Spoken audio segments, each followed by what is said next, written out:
What's going on, guys? It's Frito here for your Overwatch. They just released the Director's Take blog that's announcing the balance changes for the mid-season patch for Season 10, and there's major overhauls to tank here. Some of them are major buffs, but after doing the math, they're actually getting nerfed in a few cases as well. So let's take a look. Now, they say, in Overwatch 2, tanks are the imposing heroes who take the brunt of the fight while enabling their teammates to secure eliminations. While tanks are a big target for opponents to focus on, many team comps aim to burn down a tank's HP quickly, or they get moved around a lot from displacement abilities, which they keep adding and buffing in the game, of course, because they wanted to power creep this game just like they did the first one. We've received feedback that tanks either feel like they can be taken down too quickly in a fight, or that they're impossible to take down. So our mid-season update is going to help balance how many hits tanks can take to stay in the fight better. First, we're specifically buffing the tank passive to have a 25% damage reduction from headshots across the board. All the tanks now resistant to headshots, which should help cut down on being burst down in a fight. We're also increasing the knockback resistance of tanks from 30% to 50%, which should allow them to hold the front line a lot more and not feel as subjected to displacement abilities. We're also making some global gameplay changes that impact tanks. One is that we're reverting the armor damage reduction back to reducing 5 damage per projectile up to a 50% maximum. So if you don't know, in Overwatch 2, they changed armor to be flat 30% damage reduction. But back in Overwatch 1, it was per instance or pellet of damage. So if you had a spread weapon like Reaper or Tracer, then it was going to cut down your damage significantly because it was -5 per hit. And if you had a lot of little hits, that's a huge reduction of your damage. Whereas it being flat kind of made those heroes equally as good. Now, there's two things to keep in mind, tank players. They're reducing your headshot damage as well to try to compensate, I think, for this, because the difference would be, because you don't have a shield, you're out in front, a tank taking a headshot hit, well, it's only going to be -5 on that Widowmaker 300 damage, right? Which isn't significant, whereas before it was -30%, and it still did a lot of damage. So I think what you can expect here is the tanks that don't have armor health, let's say like Zarya, are going to be naturally resistant to headshot damage, where they used to have no way to be resistant at all. And then the ones that have armor health are even more tanky against spread weapons specifically, not so much against the burst weapons and especially projectiles, which aren't going to headshot anyway. They're going to kind of feel the same. A far rocket does 120, and if you take 5 off it, it's not a huge difference. The armor health isn't going to help you as much with those big bursts of damage. The blog post goes on. Next, we made a light change to our overall HP recovery passive that will enable mobile tanks to get back to the front lines faster. The health regeneration passive for all heroes will no longer be 20 HP per second out of combat, but instead recover 10 health plus 5% of the maximum HP pool per second. This means a hero like Reinhardt will recover their health at 45 health per second in a role queue match. So I quickly did the math on this. This means it's actually a small nerf to very small health point characters like Tracer and Widowmaker that are at 175. They'll only get 18.75 health per second when they used to have 20, but just about everyone else is getting a buff for this, slightly more the more health you have, with the biggest beneficiaries being the tanks with the highest health point numbers. Back to the blog, they say, altogether, these changes should have an impact on some of the pain points our tank players are experiencing, as well as the balance of the game. I have a feeling we'll be seeing a lot of movements in the meta over the remainder of Season 10.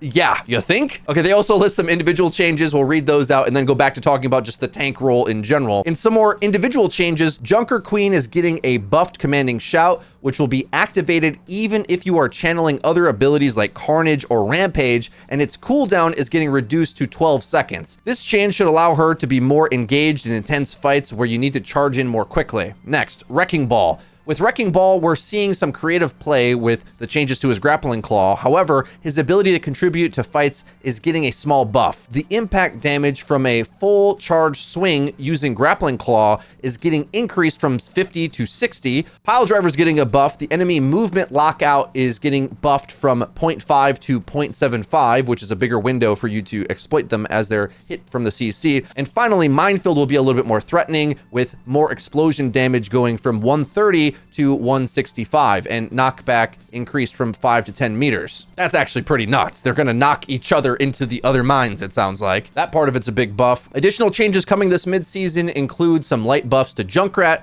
Echo and Hanzo, but we'll reveal those when you can jump and take a look at those changes for a test drive when the midseason patch arrives May 14th. That's all for this week, everyone. Thanks for reading. Let's make a great game. Okay, let's try to absorb these tank changes, guys. Boop resistance up to 50%. That's utterly insane. All tanks now, you're going to need multiple crowd controls to displace them as much, but keep in mind there's certain interactions where it's just kind of revert back to what it used to be. Like Lucio's boop was significant against tanks all of a sudden with his buff. Now they're just more resistant to it to be where they were at to begin with. So what was the point of the buff? I guess Lucio can boop squishies farther now, but not tanks again. So I think this is sort of a quick solution for them because they just keep adding CC to the game. So now you have multiple characters in the squishy role specifically, but also the tanks have CC too. The whole team can be CC. And so you having 50%, if the enemy has multiple versions of CC, well, they're just going to stack it on you anyway. It's still going to matter. CC is still going to be good, honestly. This looks like an insane number, but there's so much CC in the game that's pretty good, or attached to characters that are good for other reasons as well, that this number actually isn't the scariest for me. I doubt this changes, and I don't think it changes too much because there's certain CC which isn't knockback related, whether it's sleep dart, anti-nade, hack, hindered. These things are also improved in their ability to be consistent based on the other CCs in the game stacking into them. So it isn't so much the power of an individual, it's that you can stack lots of them, and there's so many good characters that have it anyway that this honestly is probably the one that I don't think is going to change, because I don't think it actually makes a huge difference. It'll just make tank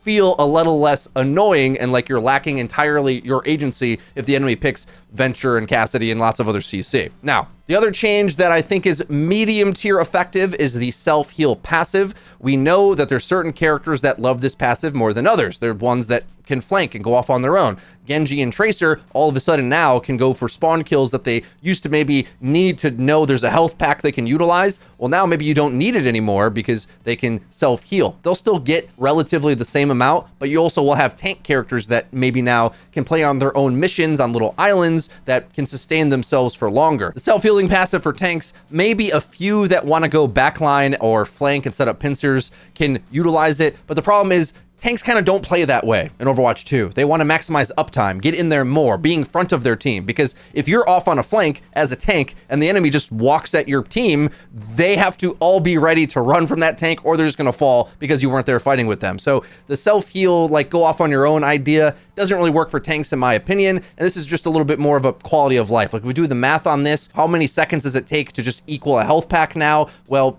you maybe don't have to run off to get a health pack if you need to get healed between fights. That's it. That's not an intense change either. The ones that are absolutely crazy is the damage reduction. Okay, we saved that for last because that's what's going to need the most analysis. The combination of the old armor values that spread damage is weaker against tanks, but burst damage is still good. However, all tanks flatly have a minus 25% reduction against headshots. The characters that I want to think that kind of need this the most are the ones that will stand in front without a main shield to protect their face and shoot at the enemy. I'm thinking Ramatra, one of my favorites when he's in his mage form, who gets nuked by snipers originally. But we start to think about it, they've got the armor change, it'll be -5 on that, and then 25% resistance. I think he's actually weaker to snipers now than he used to be. He's not the one I'm worried about. I think the ones that you're going to see the biggest surprise in sustainability are the medium range tanks that didn't have armor before, but now all of a sudden kind of have armor against headshots. I'm thinking Sigma and especially Zarya, who has the big windows of opportunity.